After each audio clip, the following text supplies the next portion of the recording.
कांग्रेस नेता के घर अरबों का सोना, रॉबर्ट वाड्रा पर भी कसेगा शिकंजा। कांग्रेस का एक ऐसा नेता गिरफ्तार हुआ है जिसके पास से अरबों का सोना और नकदी भी बरामद हुई है और अब रॉबर्ट वाड्रा का नंबर है जिन्हें भी जेल जाना पड़ सकता है।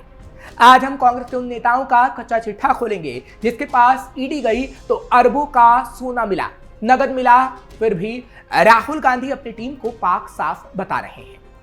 लेकिन जनाब को समझना होगा कि ईडी ने सबके सामने सबूत दिए हैं और राहुल की टीम के नेता को पकड़ा है और अब उनके जीजा जी का नंबर है। नमस्कार, कैपिटल टीवी का खास शो कच्चा चिट्ठा दिख रहे हैं आप, मैं हूं आपके साथ हर्ष भारद्वाज। कर्नाटक की कारवार विधानसभा सीट से कांग्रेस विधायक सतीश केसेल को प्रवर्तन निदेशालय ने गिरफ्तार किया है। उनको बेंगलुरु में मनी लॉन्ड्रिंग के आरोप में गिरफ्तार किया गया है। विधायक की गिरफ्तारी उस समय की गई जब वो ईडी ऑफिस में पूछताछ के लिए पहुंचे थे। इससे पहले ईडी की तरफ से अगस्त में उनके कई ठिकानों पर छापेमारी कार्रवाई की गई थी। इस दौरान 7 किलो गोल्ड, भारी मात्रा में नकदी समेत अहम दस्तावेज जब्त किए गए थे। ईडी ने कारवार के विधायक सतीश कृष्णा सेल उर्फ सतीश सेल और उनसे जुड़े कई कारोबारियों के ठिकानों पर छापेमार कार्रवाई की थी। ये छापेमार कार्रवाई 13 और 14 अगस्त को भी हुई थी, उत्तर कन्नड़ में, गोवा, मुंबई और दिल्ली में भी। क्या है पूरा मामला? पूरा मामला 86 करोड़ का अवैध लोह अयस्क निर्यात घोटाले से जुड़ा हुआ है। ईडी को छापेमारी के दौरान एमएलए सतीश कृष्णा सेल के घर से 1 करोड़ 41 लाख रुपए कैश बरामद हुए थे। जांच में खुलासा हुआ कि सतीश सेल और उनके सहयोगियों ने साल 2010 में करीब 1.25 लाख मीट्रिक टन लोह अयस्क का अवैध निर्यात किया था। ये अयस्क वन विभाग अंकोला की तरफ से पहले ही जब्त किए जा चुके थे। इसके बावजूद इन्हें बेलेकेरी बंदरगाह से बाहर भेजा गया। इस अवैध निर्यात की कुल कीमत करीब 86 करोड़ 78 लाख रुपए बताई जाती है। 13 और 14 अगस्त के छापों में क्या मिला था? विधायक सतीश सेल के घर से 1 करोड़ 41 लाख रुपए कैश बरामद किया गया था। श्री लाल महल लिमिटेड के दफ्तर से 27 लाख रुपए नगद बरामद किए गए थे। सेल परिवार के बैंक लॉकर से 7 किलो सोना यानी जेवर और सोने के बिस्कुट भी जब्त किए गए। सतीश सेल और उनकी कंपनियों के बैंक खातों में जमा 14 करोड़ 13 लाख रुपए को फ्रीज किया गया। इसके साथ ही कई अहम दस्तावेज, ईमेल और रिकॉर्ड को जब्त किया गया। पूरा मामला 2010 का है जब सतीश सेल समेत कई कंपनियों और बेलेकरी पोर्ट के अधिकारियों ने मिलकर अवैध तरीके से लोह अयस्क का निर्यात किया था। इंदौर में भी कांग्रेस नेता पर शिकंजा। वहीं दूसरी तरफ प्रवर्तन निदेशालय यानी ईडी ने कांग्रेस नेता विशाल अग्निहोत्री उर्फ गोलू और उनके सहयोगियों पर बड़ी कार्रवाई करते हुए 34 करोड़ 26 लाख रुपए की संपत्ति अटैच की। इस संपत्ति में आलीशान फ्लैट, प्लॉट, कृषि भूमि, नकदी और कीमती विदेशी घड़ियां शामिल हैं। कुछ को गिरफ्तार भी किया गया है। ईडी के मुताबिक जिन लोगों की संपत्तियां अटैच की गई हैं उनमें गोलू अग्निहोत्री के अलावा उनके कारोबारी साझेदार तरुण श्रीवास्तव, हितेश अग्रवाल, धर्मेश रजनीकांत त्रिवेदी, श्रीनिवासन रामसमय, कर्ण सोलंकी और धवल जैन शामिल हैं। इन सभी के परिजनों के नाम पर दर्ज संपत्तियां भी इस कार्रवाई में दायरे में आई। अब तक इस पूरे मामले में करीब 58 करोड़ 39 लाख रुपए की संपत्ति जब्त या अटैच की जा चुकी है। वहीं ईडी की जांच में खुलासा हुआ है कि ये गिरोह V money, VM trading, 11 stars, लोड्स book 247, 8 stock heights, gold mine, vertex, game bet league, iBull capital limited, playbook, target, FX और वर्ल्ड 777 जैसी कई कंपनियों और ऑनलाइन प्लेटफॉर्मों के जरिए अवैध डब्बा ट्रेडिंग और ऑनलाइन सट्टेबाजी का संचालन कर रहा था।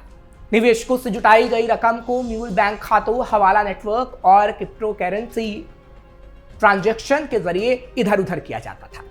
जांच में यह भी सामने आया है कि इस नेटवर्क के धागे दुबई तक फैले हुए हैं और इसमें कांग्रेस नेता का नाम सबसे ऊपर है। दिसंबर 2024 से जारी है जांच। ईडी ने दिसंबर 2024 में गोलू अग्निहोत्री और उनके साथियों के ठिकानों पर छापेमार कार्रवाई की थी। उस दौरान अवैध ऑनलाइन सट्टेबाजी से जुड़े कई दस्तावेज और डिजिटल साक्ष्य मिले थे। इसके बाद ईडी ने सभी आरोपियों के बयान दर्ज कराने के लिए समन भी जारी किया। इसके बाद जून और जुलाई 2025 में इंदौर, भोपाल, मुंबई, चेन्नई और अहमदाबाद में तलाशी अभियान चलाया गया। इसमें भारी मात्रा में नकदी, सोना, चांदी, डिजिटल डिवाइस और क्रिप्टो करेंसी बरामद हुई। ईडी की माने तो पीएमएलए की धारा 50 के तहत दर्ज बयानों से यह साफ हुआ कि इन संपत्तियों की खरीद फरोख्त में मनी लॉन्ड्रिंग के जरिए कमाया गया पैसा लगाया गया था। 6 महीने से ईडी की रडार पर थे कांग्रेस नेता। खबर के मुताबिक ईडी पिछले 6 महीनों से विशाल अग्निहोत्री की गतिविधियों पर पैनी नजर रखे हुए थी। एजेंसी ने उनका 5 साल का पूरा वित्तीय रिकॉर्ड खंगाला है, जिसमें देश और विदेश में निवेश की जानकारी जुटाई गई है। मुंबई, पुणे और दुबई में उनके नेटवर्क की जांच भी की जा रही है।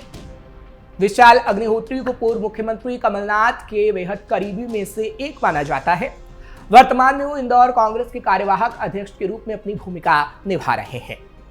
विशाल अग्निहोत्री उर्फ गोलू ने 2013 और 2018 के विधानसभा चुनावों में इंदौर सीट से कांग्रेस के टिकट के लिए दावेदारी पेश की थी, लेकिन दोनों बार उन्हें टिकट नहीं मिला। इसके बाद पार्टी ने उन्हें कार्यवाहक अध्यक्ष के पद पर नियुक्त कर दिया था। फिलहाल ये कहा जा सकता है कि कर्नाटक की कारवार विधानसभा सीट से कांग्रेस विधायक सतीश कृष्णा सेल या कांग्रेस नेता विशाल अग्निहोत्री सिर्फ अकेले नहीं है जो गिरफ्तार हुए हैं, बल्कि कांग्रेस के कई नेता गिरफ्तार हो चुके हैं और अब नंबर रॉबर्ट वाड्रा का भी आने वाला है। क्या रॉबर्ट वाड्रा भी होंगे गिरफ्तार? अब आप सोच रहे होंगे कि हम यहाँ क्यों रॉबर्ट वाड्रा का नाम ले रहे हैं, तो आपको बता दें कि 20 सितंबर को रॉबर्ट वाड्रा मामले में सुनवाई होनी है और ये कहा जा रहा है कि उस दौरान रॉबर्ट वाड्रा गिरफ्तार भी हो सकते हैं। पिछले दिनों दिल्ली के राउट एवेन्यू कोर्ट ने रॉबर्ट वाड्रा से जुड़े मनी लॉन्ड्रिंग मामले की सुनवाई टाल दी थी, जो अब 20 सितंबर को होनी है। बता दें कि कोर्ट ने 2 अगस्त को वाड्रा समेत इस मामले के 10 आरोपियों को समन जारी किया था। 17 जुलाई को ईडी ने रॉबर्ट वाड्रा के खिलाफ हरियाणा के शिकोहपुर भूमि से जुड़े मनी लॉन्ड्रिंग के मामले में चार्जशीट दाखिल की थी। इसमें वाड्रा और 10 अन्य लोगों के नाम हैं। उनकी कंपनी बेसर्स स्काईलाइट हॉस्पिटैलिटी प्राइवेट लिमिटेड का भी नाम शामिल है। ईडी ने रॉबर्ट वाड्रा और उनकी कंपनी की 37 करोड़ 64 लाख की 43 संपत्तियों को मनी लॉन्ड्रिंग के मामले में जब्त किया है। रॉबर्ट वाड्रा का क्या है हरियाणा वाला मामला? कुछ ही घंटों में म्यूटेशन, सरकारी लाइसेंस और फिर करोड़ों में जमीन की बिक्री। ये सब एक बड़े जमीन घोटाले की कहानी है, जिसमें कई बड़े नाम जुड़े हुए हैं। साल 2008 में हरियाणा में कांग्रेस की सरकार थी और भूपेंद्र सिंह हुड्डा मुख्यमंत्री थे। इस दौरान रॉबर्ट वाड्रा की कंपनी स्काईलाइट हॉस्पिटैलिटी ने गुरुग्राम के शिकोहपुर गांव में 3.5 एकड़ जमीन खरीदी। ये जमीन उन्होंने ओंकारेश्वर प्रॉपर्टी से 7 करोड़ 5 लाख रुपए मिली थी। आरोप है कि जमीन का म्यूटेशन कुछ घंटों में ही पूरा करवा लिया गया, जो आम तौर पर कई दिनों का काम होता है। इसके तुरंत बाद हरियाणा सरकार ने वाड्रा की कंपनी को इस जमीन पर कमर्शियल कॉलोनी बनाने का लाइसेंस दे दिया। यही वो वजह है जिससे वाड्रा का ये जमीनी सौदा उनके गले की फांस बन गया। करोड़ों में डीएलएफ को बेची जमीन। हालांकि जून 2008 में वाड्रा की कंपनी ने वही जमीन डीएलएफ यूनिवर्सल को करीब 58 करोड़ रुपए में बेच दी। यानी कंपनी ने कुछ ही महीनों में करीब 50 करोड़ रुपए का मुनाफा कमाया। एफआईआर और जांच। इसके बाद साल 2018 में एक सामाजिक कार्यकर्ता सुरेंद्र शर्मा की शिकायत पर गुरुग्राम में वाड्रा, हुड्डा, डीएलएफ और ओंकारेश्वर प्रॉपर्टी के खिलाफ एफआईआर दर्ज की गई। आरोपों में धोखाधड़ी, भ्रष्टाचार और आपराधिक साजिश जैसे गंभीर आरोप शामिल थे। जांच में अशोक खेमका का बड़ा खुलासा। आईएएस अधिकारी अशोक खेमका ने भी अपनी जांच में सौदे को फर्जी लेन देन बताया और जमीन का म्यूटेशन रद्द कर दिया। इसके बाद उनका तबादला कर दिया गया, जिसके बाद इस मामले ने तूल पकड़ लिया था। ढींगरा आयोग की जांच में क्या निकला? 2015 में हरियाणा की खट्टर सरकार ने जस्टिस एसएन ढींगरा के नेतृत्व में एक जांच आयोग बनाया। आयोग ने कई गांवों में दिए गए लाइसेंस की जांच की, लेकिन उनकी रिपोर्ट को आज तक सार्वजनिक नहीं किया गया, क्योंकि हुड्डा ने कोर्ट में इसे चुनौती दे दी थी। जमीन सौदे के पीछे क्या था मकसद? शिकायतकर्ता का दावा है कि इस पूरे खेल का मकसद वाड्रा और डीएलएफ को फायदा पहुंचाना था।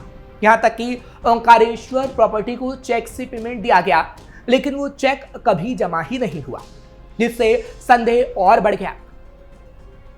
बहरहाल अब देखना होगा कि इस मामले में आगे क्या होता है।